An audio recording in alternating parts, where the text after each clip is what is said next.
When Elliot Ness and the Untouchables went after Al Capone, they couldn't get him on murder, even though everybody knew he was a murderer. They finally got him on a simple tax evasion case. No big deal, right? A tax evasion trial isn't as glamorous as a murder trial. No big headlines. But he was convicted and he went to prison. And the fact that he went to prison was the big headline. Now it looks like everybody's going after Donald Trump. The problem is, they all want the murder trial headlines.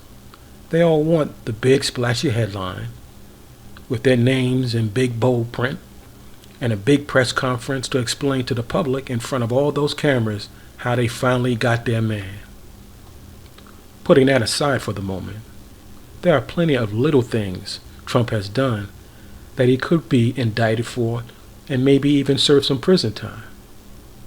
Just recently, he used the presidential seal to sell merchandise at his golf club during the Saudi-backed Live tournament. That's illegal. He was caught on tape trying to overturn an election in Georgia. That's illegal. In New York, he's being investigated for tax evasion. Well, if you have his tax records and his loan documents, and they don't match up, that's fraud. That's illegal. My point is, if it was anybody else, they'd be in jail yesterday. But they all want a slam dunk, no risk case.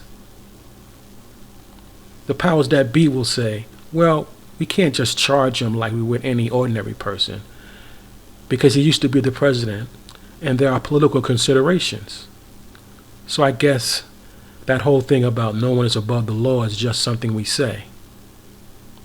They think that if they lose in court, it'll make Trump even more powerful and a bigger hero to his mega supporters.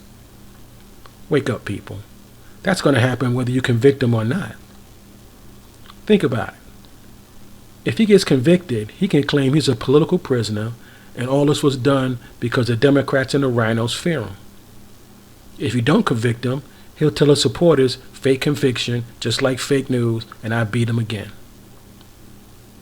So until you do something, he'll do something that's even worse than trying to stage a coup.